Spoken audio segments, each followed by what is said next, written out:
السلام على الحسين وعلى علي بن الحسين وعلى أولاد الحسين وعلى أصحاب الحسين.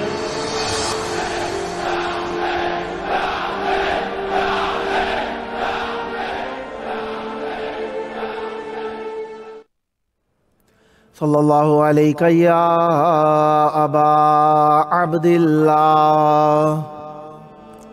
صلی اللہ علیہ یا رحمت اللہ الواسعہ صلی اللہ علیہ یا باب نجات الامہ ما خاب من تمسک بکم ولجا الیکم علیکم یا معدن الرحمہ ومعدن الرسالہ صلی اللہ علیکم یا اہل بیت النبوہ. جی چاہتا ہے امام موسیٰ کاظم علیہ السلام کی بارگاہ میں بھی سلام پیش کیا جائے.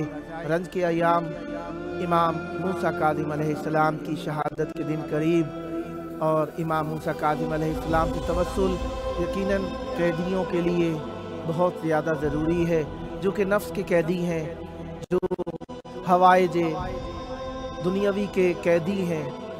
امام موسیٰ کاظم علیہ السلام سے توسل ضروری ہے. اسی لیے ہم کہتے ہیں صلی اللہ علیہ یا باب الحوائج السلام علیہ یا مسجون بکار ظلم السلام علیکہ یا موسیٰ بن جعفر السلام علیکہ یا باب الحوائج ورحمت اللہ وبرکاتہ.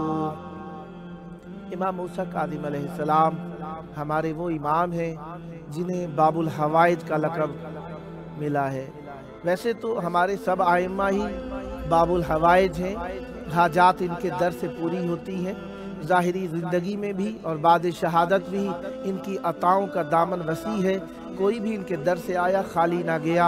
فقط اخلاص شرط ہے اور اہل بیت علیہ السلام سے مانگتے ہوئے ان نیت کا خالص ہونا ضروری ہے. اہل بیت علیہ السلام کسی کو بھی خالی نہیں لوٹاتے. امام موسیٰ کاظم علیہ السلام کی روایات آمد دنیا کے اعتبار سے 7 سفر بھی ملتی ہے اور امام موسیٰ کاظم علیہ السلام کے سن تاریخ کے اعتبار سے 128 ہجری اور 129 ہجری بھی ملتا ہے. امام موسیٰ کاظم علیہ السلام امام جعفر صادق علیہ السلام کے وہ فرزند ہیں جو ابوا کے مقام پر دنیا میں تشریف لائے اور امام موسیٰ کاظم علیہ السلام کی آمد پر امام جعفر صادق علیہ السلام نے خصوصی خوشی کا اہتمام کیا.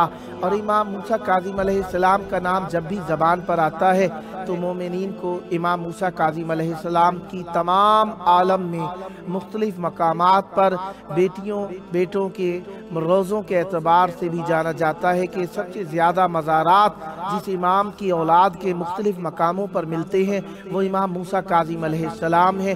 پاک و ہند کے اندر بھی اکثر فرزندان امام موسیٰ کاظم علیہ السلام کے روزے ملتے ہیں جو کہ مختلف کڑیوں سے امام موسیٰ کاظم علیہ السلام کی اولادوں میں سے ہیں اور مراکز حوائج ہیں. اسی اعتبار سے امام موسیٰ کاظم علیہ السلام کو یاد کیا جاتا ہے.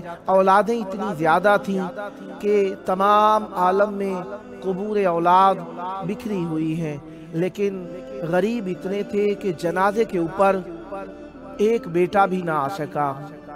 بیٹیاں 36 تاریخ میں ملتی ہیں، لیکن غریب اتنے تھے کہ ایک بیٹی کے بین بھی باپ کی لاش پر نہیں ملتے. سبب کیا تھا؟ علت کیا تھی؟ سبب یہی تھا کہ امام موسیٰ کاظم علیہ السلام کی راہ میں بچے سارے نکلے ضرور ہیں لیکن دنیا کے مختلف کونوں میں بکھر گئے.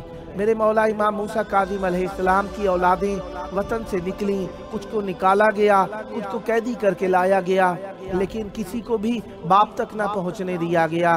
देख रहे थे कि बाप जो कैद सलासिल के अंदर पाबंद हैं, उसके बावजूद ज़माने के अंदर अपनी बरकतें फैला रहे हैं। हद ये है कि एक मर्तबा मेरी ज़बान लरज़ रही है बात करते हुए, यकीनन आपको भी दुख होगा, कहाँ मेरे इमाम और मेरे मौला पर कैसी तोहमतें लगाने की कोशिश की गई बादशाह वक्त की तरफ से। मेरे मौला के कैद खाने के अंदर एक गुनहगार खातून को लाया गया, उससे कहा गया कि जाकर इमाम मूसा काज़िम अलैहिस्सलाम पर तोहमत लगाए। माअज़ल्लाह माअज़ल्लाह। मेरे मौला के कैद खाने के अंदर उस खातून को जो लाया गया, कहने लगी खातून कि तुम कैदी का कहते हो, मैं तो इस कैद खाने के अंदर एक सफ़ेद चादर के अलावा कुछ नहीं देख रही। मेरे मौला को इतनी अज़ियतें और तकालीफ दी गई थी कि मेरे मौला के बदन का गोश्त खुश्क हो गया था, और मेरे मौला को इतना ज़हमत और मुशक्क़त में रखा गया था कि मेरे मौला खजूर की सूखी शाख की तरह बच गए थे। जब अंदर गई, जाकर देखती है एक कैदी जो खाक के ऊपर सजदा रेज है, सफ़ेद चादर उनके ऊपर है, चारों तरफ से बहिश्त की खुशबू आ रही है, चारों तरफ से आवाज़ें मलाइका की सुबह उनको दूसरी की सुनाई दे रही है। करीब गई, देख कर लरज़ने लग गई। वो हैबत, वो कशिश, वो रहमत चेहरे से सादिर थी कि जाकर मौला को देखते साथ ही ज़मीन पर खुद भी सजदे में गिर गई। जब देखा अशकिया ने कि हमने तो इसे तोहमत के लिए भेजा था, कहने लगे कि इसे बाहर निकाला जाए। मेरे मौला से निकलते निकलते कहती है, मौला मुझे कलमा पढ़ा दीजिए, मेरे गुनाहों के बख्शिश के जामिन बन जाइए। मेरे मौला ने कहा कि तुमने एतकाद किया, यकीन किया, तुम्हारी दुआएं कबूल है। बाहर लाया गया। पहले ही वो अशकिया जो बच रहे थे कि तुम नजीस हो, हमारे करीब नहीं आ सकती, अब वो खातून करीब आते हैं। ये लोग कहती है दूर हो जाओ कि तुम नजीस हो, तुम गुनहगार हो, तुम पलीद हो। ऐसे पाक दामन के ऊपर तोहमत लगाने के लिए भेजा कि जहाँ पे फरिश्ते आकर वुजू करना उसके आबे वुजू से सवाब समझे। इन्होंने देखा ये तो मोमिना हो गई है, अशकिया ने उसे भी कत्ल कर दिया। बस मेरे मौला रहमतों का ऐसा मरकज थे। एक मर्तबा बाजार से गुजर रहे थे कि अब्दुल्ला जिसे हाफी कहा जाता है, उसके महल्ले से गुजर रहे थे। तुरबो तंबूर की आवाज़ें आ रही थी, गाने बजाने की आवाज़ें आ रही थी। दरवाजे पर दस्तक दी, खादमा बाहर आई, सवाल किया कि कौन है इस घर का मालिक। कहने लगी कि अब्दुल्ला। कहने लगी कि आज़ाद है या गुलाम है। कहने लगी कि आज़ाद है। मौला ने सुना, फरमाया आज़ाद है, जब ही तो इतना आज़ाद है, ये कहकर आगे चल दिए। अब्दुल्ला ने आवाज़ सुनी, कहने लगा इतनी देर क्यों लगा दी, दरवाजे पर कौन था, अजीब सी महक आ रही है। कहने लगी एक शख्स थे, दरवाजे पर दस्तक दी, पूछा घर के मालिक का नाम क्या है, मैंने बताया। पूछा कि कौन है, आज़ाद है गुलाम है, मैंने आज़ाद कहा। कहने लगे कि जाओ कह दो कि आज़ाद है, इसीलिए इतना आज़ाद है। इस बात का सुनना था, पहचान गया, दिल में नूर था, अमल के अंदर थोड़ी कबाहत थी, लेकिन नूर ने गुनाहों के ऊपर गलबा किया। दौड़ता हुआ गया, चारों तरफ नंगे पांव दौड़ रहा है। लौंडी पीछे आती है, करीब पीछे आती है, कहाँ जा रहे हो मालिक। हर चीज गिर गई, हर चीज गिरती जा रही है, तमाम हाथों के हार कंगन गिरते जा रहे हैं। कहाँ जा रहे हो, नंगे पांव फिरता रहा। उसके बाद तमाम माल मौला के नाम पर फिदा कर दिया। उसके बाद उसका नाम पड़ गया अब्दुल्ला हाफी।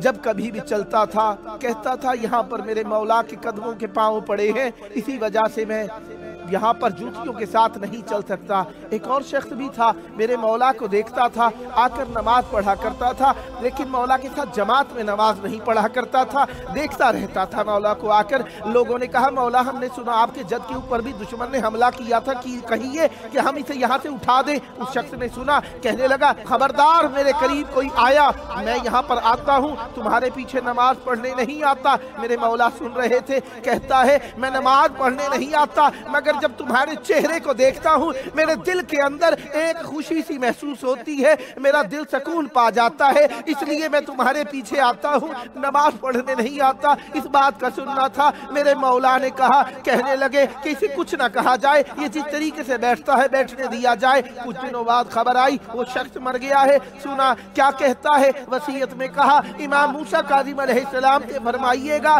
कि वो आए, मैं उनके ऊपर ईमान रखता हूँ, उनसे कहिएगा गुस्ल کفن کے آپ میرے کفیل ہیں، آپ ہی مجھ پر جنازہ پڑھیے گا۔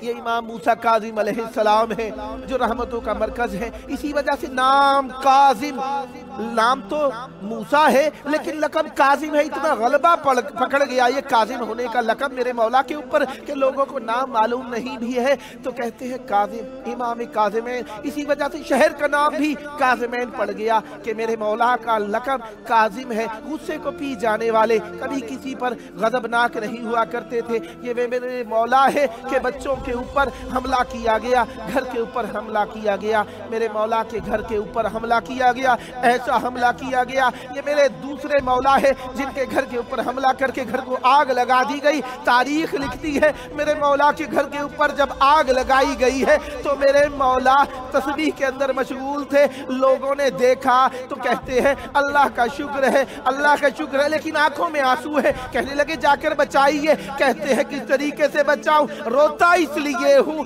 کہ مجھے یاد آ گیا وہ مدینے کا منظر جب میری جدہ زہرا کے گھر کے اوپر لوگوں نے آگ لگائی تھی۔ الا لعنت اللہ علی القوم الظالمین وسیعلم الذین ظلموا ای منقلب ینقلبون۔ اللہم عجل ولیک الفرج۔